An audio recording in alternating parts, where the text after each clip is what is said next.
Hello everyone, this is Group 55 and today we will be presenting on predicting the age of abalones using machine learning techniques. So what is an abalone? An abalone is a type of marine mollusk with a single shell and is often used in culinary dishes and jewelry. The age of an abalone is important for determining its growth rate and for sustainable harvesting. Why predict abalone age? Accurately predicting the age of abalones helps in managing marine resources effectively. Age prediction supports the conservation of abalones by ensuring they are harvested at the right time. Project objectives. Machine learning allows us to create models that can predict outcomes based on data. In this project, we used machine learning techniques to predict the age of abalones based on their physical measurements. The goal is to find the most accurate model for this prediction task, which can then be used in practical applications. Source of dataset. The dataset used is the well-known abalone dataset from the UCI machine learning repository. It contains various physical measurements of abalones along with the number of rings, which is used to estimate the age. The original dataset can be accessed at the link provided. Features in dataset. For physical measurements, there is length, diameter, height, and etc. For categorical features, there is sex, which is categorized as male, female, and infant.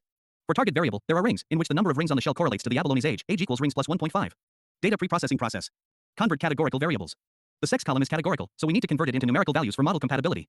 We used one-hot encoding to transform sex into numerical columns, allowing the model to interpret these categories. Feature and target separation. To prepare data for modeling, we need to separate the features from the target. We dropped the rings column from the dataset to use it as the target variable and kept the remaining columns as features. Standardized features. Features need to be on the same scale for many models to perform effectively. We applied standard scalar to remove the mean and scale the features to unit variance, ensuring that each feature contributes equally to the model. Splitting data into training and test sets. Purpose of splitting the data. To evaluate model performance on unseen data, we split the dataset into two parts, training and testing sets. This ensures the model is tested on data it hasn't learned from. How we split the data. We use the method train_test_split from scikit-learn.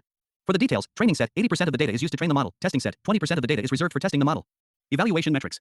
Mean absolute error. Mean absolute error measures the average magnitude of errors in a set of predictions, without considering their direction. We use mean absolute error to get a clear, interpretable idea of how far off our model's predictions are from the actual values, on average. Mean squared error. Mean squared error is the average of the squared differences between the predicted and actual values. We use mean squared error because it heavily penalizes larger errors, helping us to prioritize models that avoid big mistakes. R squared explains the proportion of variance in the dependent variable that is predictable from the independent variables.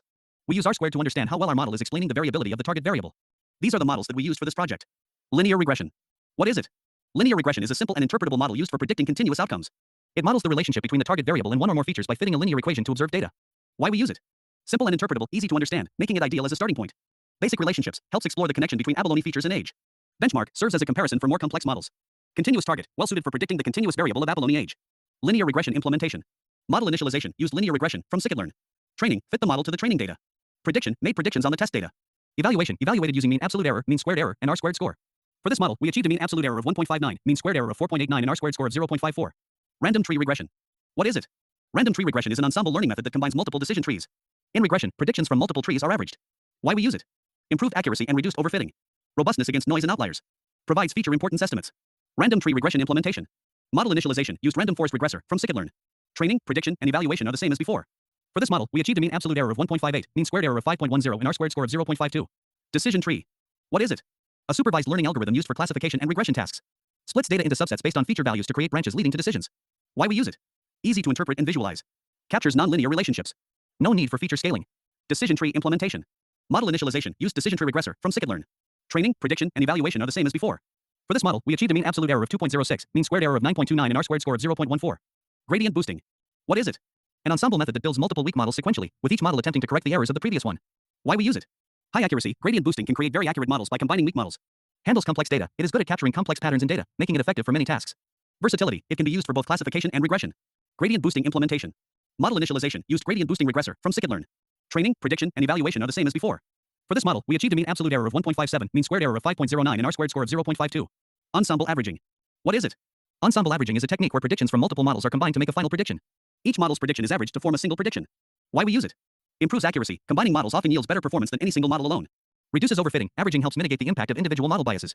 Enhances robustness. Aggregate strengths of different models, leading to more stable and reliable predictions. Firstly, import libraries. Imported linear regression from scikit-learn.linear_model, random forest regressor, and gradient boosting regressor from scikit-learn.ensemble, and evaluation metrics from scikit-learn.metrics. Next, initialize models. Linear regression, a baseline model for simplicity and interpretability. Random forest regressor, a robust ensemble method with 100 trees. Gradient boosting regressor, a boosting method with learning rate of 0.1, max depth of 3, and 100 estimators. Next, train models. Trained each model on the training data. Next, make predictions. Generated predictions using each trained model on the test data. Next, initialize models. Combine predictions from all three models by averaging them. Lastly, evaluate model performance. Calculated evaluation metrics for the ensemble model. Results and observations. Ensemble averaging. Yielded the best overall performance across the metrics, with the lowest mean squared error and highest R squared score, indicating that combining the strengths of multiple models provides more accurate predictions for abalone age. Linear regression. Performed comparably to more complex models like random forest and gradient boosting, highlighting that even simple models can be effective when relationships between features and the target variable are linear. Gradient boosting model. Performed slightly worse than the ensemble averaging but was better than random forest and decision tree. This suggests that while gradient boosting is a powerful technique, its performance can vary depending on the complexity of the problem and the tuning of hyperparameters. Random forest regression. Had slightly higher mean absolute error and lower R squared score compared to gradient boosting but still performed better than decision tree. This indicates that random forest, with its ensemble of decision trees, generally performs well but may be less accurate than gradient boosting for this specific problem. Decision tree regression showed the highest mean absolute error and lowest R-squared score, suggesting that it may not capture the underlying patterns in the data as effectively as other models, possibly due to overfitting on the training data.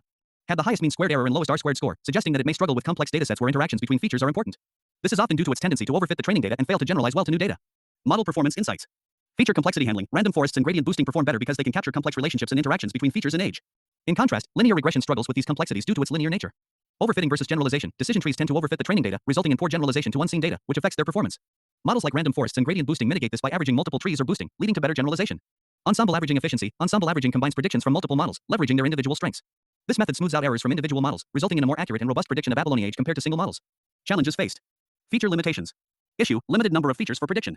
Impact: may not capture all relevant aspects influencing abalone age. Model complexity versus overfitting. Issue: balancing model complexity to avoid overfitting. Impact: more complex models might fit training data well but generalize poorly. Data distribution. Issue: variability in data distribution affecting model performance. Impact: models may struggle with certain data patterns or outliers. Conclusion. Best model. Ensemble averaging achieved the lowest mean absolute error, mean squared error, and highest R squared, combining strengths of multiple models for better accuracy. Model insights. Linear regression served as a baseline. Random forest and gradient boosting outperformed simpler models, while decision tree struggled due to potential overfitting. Next steps: enhance results with more features, advanced engineering, and model tuning to further improve abalone age predictions. Thank you for your time.